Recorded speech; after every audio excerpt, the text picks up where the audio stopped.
अस्सलाम वालेकुम अजीज़ तलबा, मेरा नाम अयास अहमद है और मैं आपकी 10वीं क्लास कंप्यूटर साइंस का उस्ताद हूँ। अजीज़ तलबा, हम अपनी आज की क्लास में ये सीखेंगे कि इफ़ एल स्टेटमेंट क्या होती है और इसको हम सी लैंग्वेज के अंदर किस तरह से इस्तेमाल करते हैं। हम ये सीखेंगे कि इफ़ एल स्टेटमेंट की एग्जीक्यूशन कैसे होती है और इसका ढांचा क्या होता है। आइए अपनी आज की क्लास का आगाज़ करते हैं। अजीज़ तलबा, हमने अपनी पिछली एक क्लास में ये सीखा था कि इफ़ स्टेटमेंट क्या होती है और उसके बाद फिर हमने मुख्तलिफ प्रोग्राम किए जिनके अंदर हमने ये देखा कि हम इफ़ स्टेटमेंट को किस तरीके से चलाते हैं। हमारे पास इफ़ स्टेटमेंट किस तरह से काम करती थी कि हम ये कीवर्ड लगते थे इफ़, और यहाँ पे हम क्या करते थे, अपनी जो शर्त होती थी उसको यहाँ पर लिख देते थे, और अगर ये शर्त हमारी ठीक होती थी तो इससे जो मंसूब करदा कोड है वो हम यहाँ पे उस कोड को चला देते थे। और अगर ये शर्त हमारी ठीक नहीं होती तो फिर क्या था कि हमारा ये कोड नहीं चलता था। अजीज तलबा, यहाँ पर एक सवाल है। मिसाल के तौर पे अगर हम ये चाहते हैं कि इफ़ स्टेटमेंट का जब हम इस्तेमाल करते हैं तो इफ़ स्टेटमेंट में ये शर्त अगर ठीक होती है तो मंसूब करदा कोड चल जाता है, लेकिन अगर शर्त ठीक नहीं होती तो मंसूब करदा कोड नहीं चलता। लेकिन हम ये चाहते हैं कि हमारे पास दो कोड हैं, एक कोड ए है और एक कोड बी है। ये मैं लिख रहा हूं कि ये हदायत का मजमूआ है ए और ये हदायत का मजमूआ है बी। तो यहाँ पे हम क्या करते हैं, हम ये कहते हैं कि अगर हमारी शर्त ठीक है तो ये जो ए है ये वाला कोड चल जाए, और अगर हमारी शर्त ठीक नहीं है तो उसके लिए क्या है, बी वाला कोड चल जाए। लेकिन इफ स्टेटमेंट के अंदर ऐसा नहीं हो सकता था। उसके लिए आज हम पढ़ेंगे if L statement. If L statement किस तरह से काम करती है वो भी हम सीख लेते हैं। इफ एल स्टेटमेंट में इस तरह होता है कि अगर आपकी शर्त ठीक है तो आपका एक कोड चलता है उससे मंसूब करदा, और अगर आपकी शर्त ठीक नहीं है तो फिर आपका कोई दूसरा कोड चलता है। तो आइए सीखते हैं कि इफ एल स्टेटमेंट किस तरह से काम करती है। इफ एल स्टेटमेंट में हम क्या करते हैं कि इफ का हम कीवर्ड लिखते हैं और यहां पे हम क्या करते हैं, कौसैन के अंदर हम शर्त को लिख देते हैं, और उसके बाद यहां पे हम क्या करते हैं, ये जो कौसैन है इनका इस्तेमाल करते हैं और यहां पे अपना कोड लिख देते हैं। उसके बाद क्या करते हैं, अगर तो हमारी शर्त ठीक है तो फिर हमारा ये वाला कोड चलेगा, और अगर ये वाली शर्त हमारी ठीक नहीं है तो फिर क्या होगा, फिर ये वाला कोड हमारा चलेगा। इफ स्टेटमेंट में और इफ एल स्टेटमेंट में जो बुनियादी फर्क है वो यही है कि इफ स्टेटमेंट में क्या होता था कि हमारे पास अगर शर्त ठीक हो जाती थी तो हमारा कोड चल पड़ता था, लेकिन अगर शर्त ठीक नहीं होती थी तो फिर हमारा कोड नहीं चलता था। लेकिन यहाँ पे इफ एल स्टेटमेंट में ऐसा नहीं होगा। इफ एल स्टेटमेंट में क्या होगा कि अगर शर्त ठीक है तो कोड चल पड़ेगा, और अगर शर्त ठीक नहीं है तो फिर कोई दूसरा कोड चल पड़ेगा। लेकिन यहाँ पे अजीज तलबा एक बात आपने याद रखनी है कि जो इफ स्टेटमेंट थी वो तो हम लिखते थे, और उसके बाद हमें यह भी पता है कि हमारी एक जो लाइन है, मिसाल के तौर पे हम यहाँ पे लिखते हैं एक कोड, एक वेरिएबल डिक्लेयर करते हैं इंट डाटा टाइप का ए, और उसके अंदर कीमत महफूज करवा देते हैं 10, और फिर हम इन डाटा टाइप का वेरिएबल बी जो है वो डिक्लेयर करते हैं, उसके अंदर कीमत महफूज करवा देते हैं 20, और यहाँ पे हम फिर क्या करते हैं कि लिखते हैं इफ बी बड़ा है ए से, तो क्या करो, तो प्रिंट एफ कर दो, प्रिंट एफ यस, और यहां पे हम साथ लिख देते हैं प्रिंट एफ नो। अब होगा क्या, जब हम इस कोड को चलाएंगे, इस कोड को, तो ये यस भी लिखा जाएगा और नो भी लिखा जाएगा। अब यस क्यों लिखा जाएगा और नो क्यों लिखा जाएगा इसको हम सीखते हैं। यस इस वजह से लिखा जाएगा कि जब हमारा कोड चलेगा इस लाइन पे हमारा कोड आएगा और हमारी ये जो शर्त है ये कंडीशन चेक होगी कि क्या बी बड़ा है ए से, तो बी जो है वो बड़ा है ए से। ए की कीमत जो है वो 10 है, बी की 20 है, तो बी बड़ा है, तो ये कंडीशन हमारी ठीक हो जाएगी, तो ये वाला कोड हमारा चल जाएगा। लेकिन उसके साथ हमारा ये वाला कोड भी चल जाएगा। यहां पर एक बात याद रखिएगा कि इफ स्टेटमेंट यहां से शुरू होती है और यहां पर खत्म हो जाती है। इसके अंदर सिर्फ ये इफ आता है और ये एक लाइन आती है। ये प्रिंट एफ उस इफ का हिस्सा नहीं है। अगर हम यहाँ पे जो कंडीशन है, जो शर्त है, वो तब्दील करते हैं, हम कहते हैं ए बड़ा है बी से, तो क्या होगा, फिर ये वाली जो यस है इसको ये तो नजर नहीं आएगा, लेकिन ये नो फिर भी नजर आएगा। उसकी वजह क्या है? उसकी वजह ये है कि ये जो प्रिंट है, प्रिंट एफ है, ये इस इफ का हिस्सा नहीं है। उसके लिए हमने एक चीज सीखी थी कि उसके लिए हम फिर क्या करते हैं, उसके लिए फिर हम इस कोसेन का इस्तेमाल करते हैं।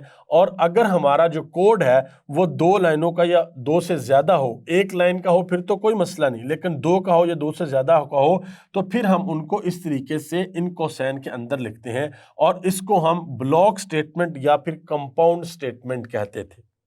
अब इफ एल्स स्टेटमेंट के अंदर भी एक बात इस तरह की सीखने वाली है। याद रखिएगा कि जो इफ है वो तो अकेला हो सकता है, लेकिन एल्स जो है वो कभी अकेला नहीं हो सकता। एल्स जो है वो हिस्सा है किसका? इफ का। और जब आपने इफ एल्स का इस्तेमाल करना है तो यहां पर आपने कोशिश यही करनी है कि आप इन कोसेन का इस्तेमाल करें। आप 1 लाइन लिख रहे हैं या 2 लाइनें लिख रहे हैं तो आप इन कोसेन का इस्तेमाल करें। अगर आप इन कोसेन का इस्तेमाल नहीं करेंगे और 1 लाइन कोड की आप यहां पर लिख देते हैं और 1 लाइन कोड की यहां पर लिख देते हैं, तो होगा क्या कि ये जो इफ है ये इस लाइन को तो चलाएगा लेकिन इस लाइन को नहीं चलाएगा, और इस लाइन के ना चलने की वजह से ये जो एल्स है ये खत्म हो जाएगा इफ के साथ।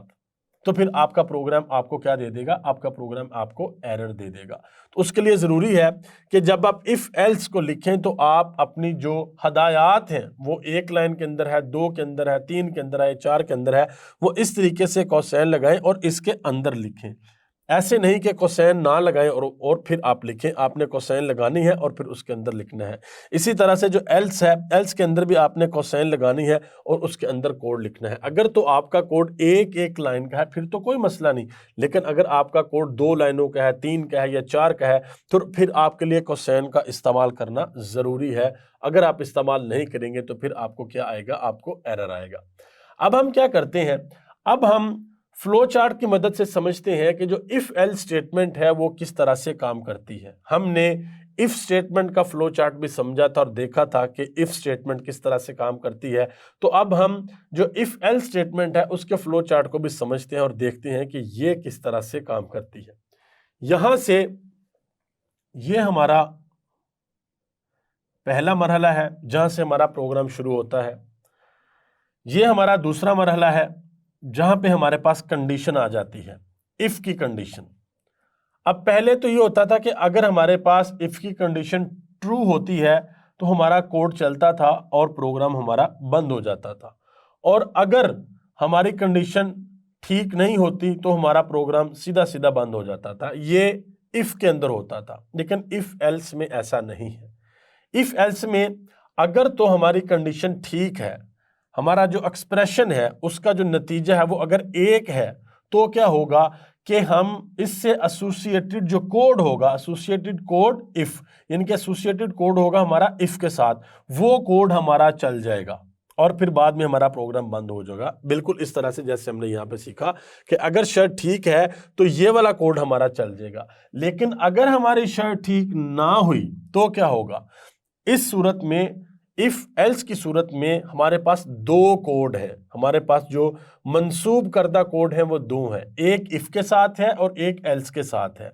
अगर हमारी शर्त ठीक होगी तो ये वाला कोड चल जाएगा, और अगर हमारी शर्त ठीक नहीं होगी तो फिर ये वाला कोड चल जाएगा। तो दोनों सूरतों में, हमारी शर्त ठीक हो या हमारी शर्त गलत हो, दोनों सूरतों में हमने उनके साथ कोड को मंसूब कर दिया है और हमने बता दिया है अगर शर्त सही होगी तो ये वाला जो कोड है ये चल जाएगा, और अगर शर्त सही नहीं होगी तो फिर ये वाला जो कोड है ये चल जाएगा। तो आप देख सकते हैं ये बहुत आसान है कि यहाँ से हम शुरू करेंगे।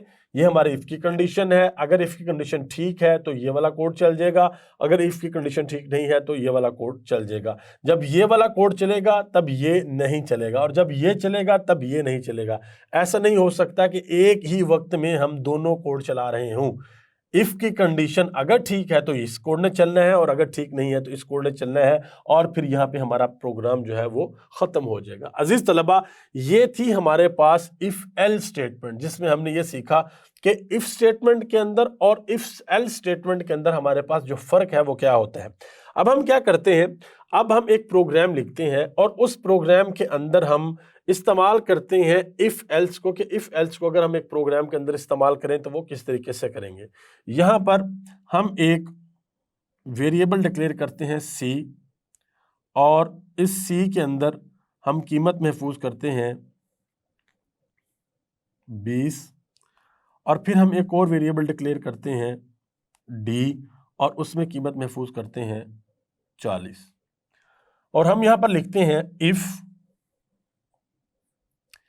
सी बड़ा है डी से तो ये वाला कोड चला दो, और अगर ये शर्त ठीक नहीं है तो फिर दूसरा कोड वो मैं यहां पर लिख देता हूं।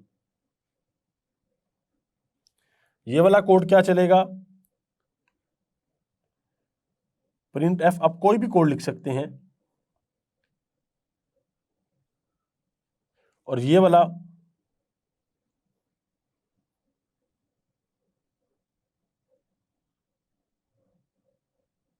अब ये देखिएगा, अगर तो हमारी ये कंडीशन ठीक हुई, अब देखते हैं कि हमारी कंडीशन ठीक है भी या नहीं। क्या सी डी से बड़ा है? सी है हमारे पास 20 और डी है हमारे पास 40, तो क्या सी डी से बड़ा है? सी डी से बड़ा नहीं है, डी जो है वो क्या है, वो 40 है, और सी जो है वो क्या है, वो 20 है। तो ये जो कंडीशन है हमारी ये क्या हो जाएगी, ये तो गलत हो जाएगी। तो जब ये कंडीशन गलत हो जाएगी तो ये वाला कोड हमारा नहीं चलेगा। फिर यहाँ पे हम क्या करेंगे, इसके नीचे यहाँ पे एल्स लिखा होगा, और एल्स के नीचे हमारा ये वाला कोड होगा। तो फिर क्या होगा, फिर जो एल्स का कोड होगा वो चलेगा। अभी हमने यहाँ पे सीखा कि अगर हमारी कंडीशन ठीक होगी तो जो इफ वाला कोड है वो चल जाएगा, और अगर हमारी कंडीशन ठीक ना हुई तो फिर जो एल्स वाला कोड है हमारा वो चल जाएगा। इफ एल्स, ये जो स्टेटमेंट है इसका नाम ये है कि इफ अगर ठीक है तो ये चल जाए, एल्स वरना फिर ये चल जाए। तो यहाँ पर क्या होगा कि हमारी ये जो कंडीशन है ये कंडीशन हमारी ठीक नहीं है, तो क्या होगा कि ये वाला कोड हमारा नहीं चलेगा, हमारा ये वाला कोड जो है वो चल जाएगा। तो स्क्रीन के ऊपर हमारे पास लिखा हुआ आ जाएगा नो। अजीज तलबा, हमने देख लिया कि किस तरह से हम इफ एल्स स्टेटमेंट का इस्तेमाल करते हैं। हमारी अगली क्लासेस में जो प्रोग्राम आएंगे वो प्रोग्राम हम लिखेंगे, करेंगे, और आप देखेंगे कि हम उन प्रोग्राम के अंदर इफ एल स्टेटमेंट का इस्तेमाल करेंगे। हम उसमें जो कंडीशन है हम देखेंगे कि एक कंडीशन हम लगाएंगे, अगर वो कंडीशन ठीक हुई तो उससे मंसूब करदा कोड चला देंगे, और अगर वो कंडीशन ठीक ना हुई तो फिर उससे भी मंसूब करदा हमारे पास एक कोड होगा, हम उसको चला देंगे। ऐसा नहीं होगा जैसे हम इफ स्टेटमेंट में पढ़ते थे कि अगर हमारी शर्त ठीक हो गई है तो एक कोड चलेगा, और अगर ठीक नहीं हुई तो हमारा कोई और कोड ही नहीं चलेगा, हमारा प्रोग्राम बंद हो जाएगा। ऐसा नहीं है, बल्कि ऐसा है कि हमारी अगर शर्त ठीक है तो एक कोड चलेगा, और अगर शर्त ठीक नहीं है तो दूसरा कोड चलेगा। अजीज तलबा, यहाँ पे एक और बहुत अहम सवाल है। वो सवाल ये है कि अभी तक हमने इफ स्टेटमेंट को पढ़ा है और इफ एल्स स्टेटमेंट को पढ़ा है, लेकिन यहाँ पे आपने अगर एक चीज को देखा हो कि हमारे पास शर्त एक है, अगर हमारे पास शराइत ज्यादा हो तो फिर हम क्या करेंगे, फिर हम कौन से स्टेटमेंट का इस्तेमाल करेंगे। मैं इसकी मिसाल आपको दे देता हूं। मिसाल के तौर पे कि एक स्कूल है, उस स्कूल के अंदर जो तालिब इल्म है उनका इम्तिहान लिया गया, और हमें एक प्रोग्राम बनाने के लिए कहा गया है कि अगर किसी के नंबर 90% हैं तो हम उसका जो ग्रेड है वो ए स्क्रीन के ऊपर दिखाएं, अगर किसी के नंबर 80% हैं तो हम उसका ग्रेड बी स्क्रीन के ऊपर दिखाएं, अगर किसी के नंबर 70% हैं तो हम ग्रेड सी स्क्रीन के ऊपर दिखाएं, अगर किसी के नंबर 60% हैं तो हम उसका ग्रेड डी जो है वो स्क्रीन के ऊपर दिखाएं। तो अब तो आप देखें यहां पे हमारे पास 1 2 3 4 शराइत हैं। पहली शर्त यह है कि अगर नंबर 90% हुए तो ए दिखाना है, अगर 80% हुए तो बी दिखाना है, अगर 70% हुए तो सी दिखाना है, और अगर 60% हुए तो डी दिखाना है। अजीज तलबा, अब आप सोचें कि ये हम किस तरह से करेंगे। इसके लिए सी लैंग्वेज के अंदर हम इफ एल्स इफ स्टेटमेंट का इस्तेमाल करते हैं। हम अपनी आने वाली क्लासेस के अंदर सीखेंगे कि इफ एल्स इफ स्टेटमेंट का इस्तेमाल हम किस तरीके से करते हैं, और अगर शराइत हमारे पास 2 या 2 से ज्यादा हो तो हम किस तरीके से उन शराइत को इफ एल्स इफ स्टेटमेंट का इस्तेमाल करते हुए सी लैंग्वेज के प्रोग्राम में इस्तेमाल करते हैं। अजीज तलबा, मैं उम्मीद करता हूं कि आपको आज की क्लास की सही से समझ आई होगी। अजीज तलबा, मैं उम्मीद करता हूं कि आपको आज की क्लास सही से समझ आई होगी। हम जल्द मिलेंगे अपनी अगली क्लास में, तब तक के लिए अल्लाह हाफिज।